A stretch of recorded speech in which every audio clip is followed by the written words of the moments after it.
നാളെ അറിയാം ആ ഭാഗ്യവാൻ ആരെന്ന്. കേരള സംസ്ഥാന ഭാഗ്യക്കുറി വകുപ്പിന്റെ തിരുവോണ ബമ്പർ വിൽപ്പന 70 ലക്ഷത്തിലേക്ക്. ആകെ 80 ലക്ഷം ടിക്കറ്റുകളാണ് ഭാഗ്യക്കുറി വകുപ്പ് വിപണിയിലെത്തിച്ചത്. ഇതിൽ ഇന്നലെ വൈകുന്നേരം 4 മണി വരെയുള്ള കണക്കനുസരിച്ച് 69,70,438 ടിക്കറ്റുകൾ വിറ്റുപോയിട്ടുണ്ട്. ജില്ലാടിസ്ഥാനത്തിൽ ഇക്കുറിയും പാലക്കാട് ജില്ലയാണ് വിൽപ്പനയിൽ മുന്നിൽ നിൽക്കുന്നത്. സബ് ഓഫീസിൽ ഉൾപ്പെടെ 12,70,820 ടിക്കറ്റുകളാണ് ഇവിടെ ഇതിനോടകം വിറ്റഴിക്കപ്പെട്ടത്. 9,21,350 ടിക്കറ്റുകൾ വിറ്റഴിച്ച് തിരുവനന്തപുരവും 8,44,390 ടിക്കറ്റ് വിപണിയിലെത്തിച്ച് തൃശൂരും തൊട്ടുപിന്നിലുണ്ട്. മറ്റ് ജില്ലകളിലും അവശേഷിക്കുന്ന ടിക്കറ്റുകൾ ഉടനടി വിറ്റുതീരും എന്ന നിലയിലേക്ക് വിൽപ്പന പുരോഗമിക്കുന്നുണ്ട്. 25 കോടി രൂപയാണ് തിരുവോണം ബമ്പറിന്റെ ഒന്നാം സമ്മാനം.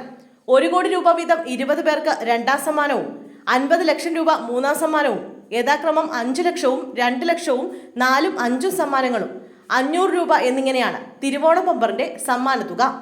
നാളെ ഉച്ചയ്ക്ക് 1:30 VK പ്രശാന്ത് MLAയുടെ അധ്യക്ഷതയിൽ ഘോർഗി ഭവനിൽ നടക്കുന്ന ചടങ്ങിൽ പൂജാ ബമ്പറിന്റെ പ്രകാശനവും തിരുവോണം ബമ്പർ നറുക്കെടുപ്പിന്റെ ഉദ്ഘാടനവും ധനമന്ത്രി KN ബാലഗോപാൽ നിർവഹിക്കും. ഭാഗ്യക്കുറി വകുപ്പ് ഡയറക്ടർ എബ്രഹാം റെൻ, ജോയിന്റ് ഡയറക്ടർമാരായ മായ N പിള്ള, M രാജ് കപൂർ എന്നിവർ സന്നിഹിതരാകും. അതേസമയം വ്യാജ ലോട്ടറി വിൽപ്പനയ്ക്കെതിരെ പ്രചാരണവും കേരള സംസ്ഥാന ഭാഗ്യക്കുറി വകുപ്പ് ഊർജിതമാക്കി. കേരളത്തിൽ മാത്രമാണ് സംസ്ഥാന ഭാഗ്യക്കുറിയുടെ വിൽപ്പനയെന്നും പേപ്പർ ലോട്ടറിയായി മാത്രമാണ് വിൽക്കുന്നതെന്നും കാട്ടി അവബോധ പ്രചാരണം വകുപ്പ് ഊർജിതമാക്കിയിട്ടുണ്ട്.